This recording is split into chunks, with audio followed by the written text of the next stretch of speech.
the appointed chair, the deputy chair, and all the board members.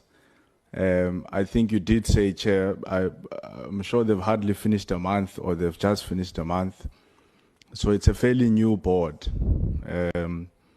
So we won't have much really to speak to, just a few points that we'd like to cover. But we must send a warning to the new board chair that we're going to be watching them very closely. As we've done with many people in many interactions that we have. We hope that they have joined with the right intentions to develop the youth of South Africa.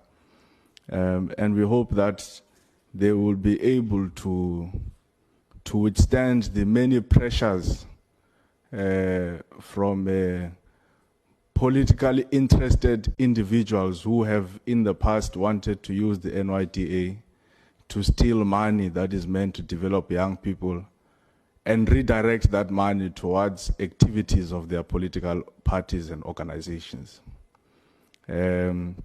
So it's still a honeymoon phase.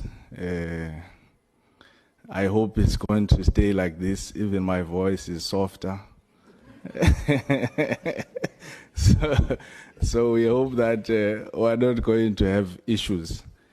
Just to start on, I'd be very interested for especially in the executive management, be it the CEO, the CFO, the directors, to explain to me this program of the NYS, particularly how, like at an administrative level. I think a lot of young people in South Africa don't actually understand what it does, how it does it, and those who would be interested to participate, where they can actually participate.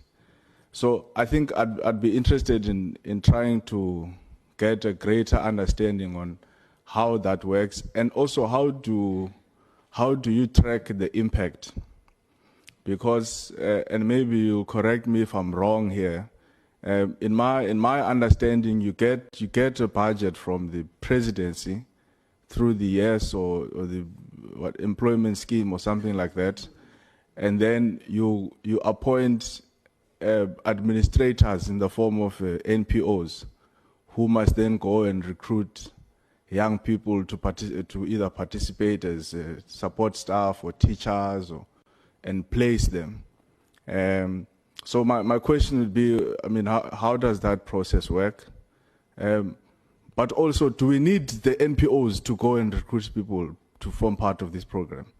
Or is this not something that the NYDA building internal capacity to be able to do it? Because that's where the stealing starts. We know these things. Government gives you 5,000 rand for every young person as a stipend. But because you've got this middleman, you've got this NPO whose job really is not to do anything. They then charge you a service fee of 2,000 or of 1,000. And then they give these teachers assistants 4,000 or 3,500. And then when you try to check what is this 1,000 for that we're paying to these people, you can't really trace it.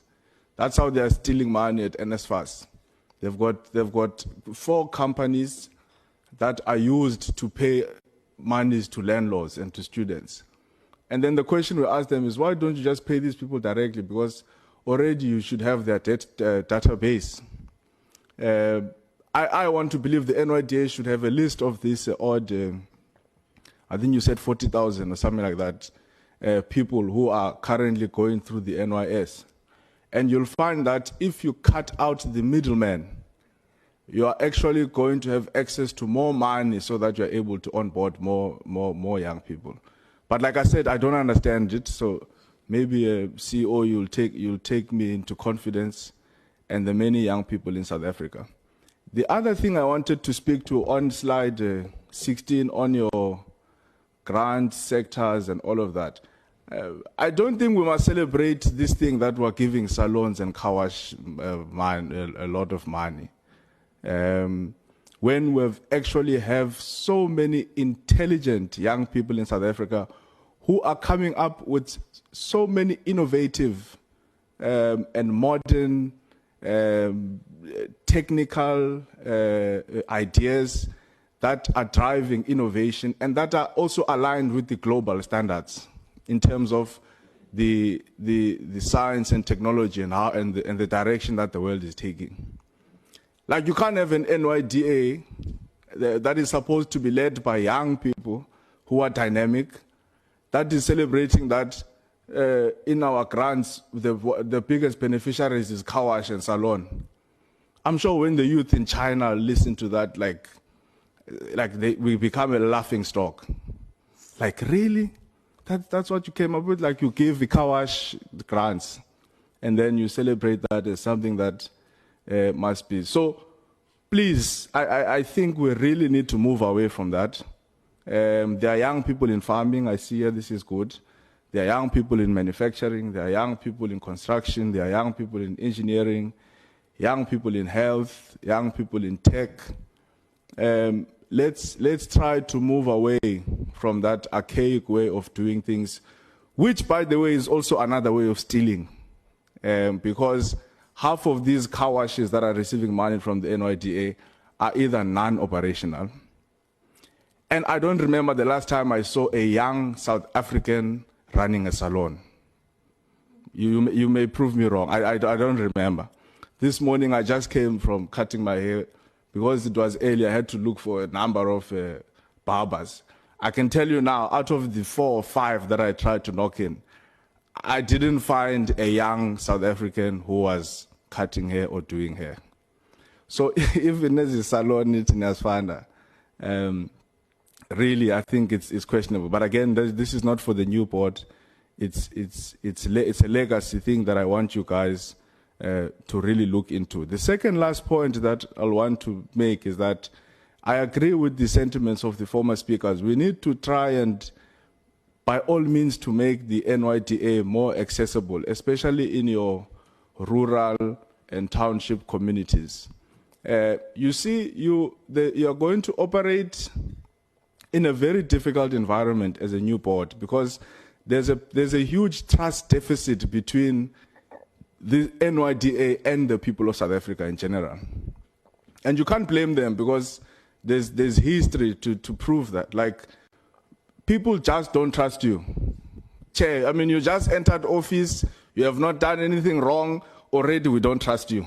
Because we have a history with the NYDA and how the NYDA has been used when it comes to appointments to certain posts. People put their friends, people put their comrades, people put their family members.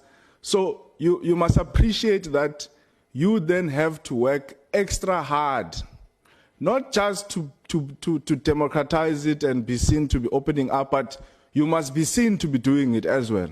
So it's not enough to simply say, no, but we open up, we advertise, we do all of this, we try to make this thing. Like, you must take a deliberate decision that you must be seen to be opening up the NYDA to ordinary young people who are not politically connected, who are not ANC, who are not EFF, who are not any, just ordinary young people in our communities that would like to seek support from the NYDA. And the last point, because the chair, it was not in my notes, but you mentioned it, so I thought I may as well bring it up. So I think the big issue that South Africans had with the Scorpion Kings partnership was not necessarily the partnership itself, but the issue they have, number one, of course, is that they are not sure how the people who participated would have participated in that program. And again, that's an offshoot of the trust deficit that you have lost as an entity over the years, not necessarily you guys as individuals. Already, if you come out and say, we've got 50 people that we've given 50,000 or whatever, already the assumption is that you have given that money to your friends. So there's that trust problem. So when I say you must be seen to be, it means you must go the extra mile in demonstrating some form of transparency and accountability every time you do these things.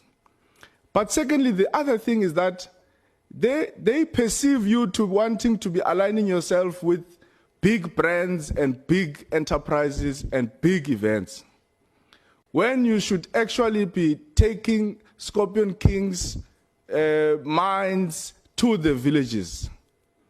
We don't have a problem with the NYDA partnering with DJ Maphorisa or DJ Kabza. Those are legends in the industry. And we do also believe that you guys must play a role in the creative arts. But as opposed to wanting to opportunistically jumping on the bandwagon, you take those minds, you take those expertise, and then you take them to Limpopo, you take them to the villages in KZN, you take them to Eastern Cape, you take them to Alex. I'm sure no one, it's not that because now it's like we don't like Amapiano. We like Amapiano. Unfortunately, we couldn't attend, but we would have loved to attend.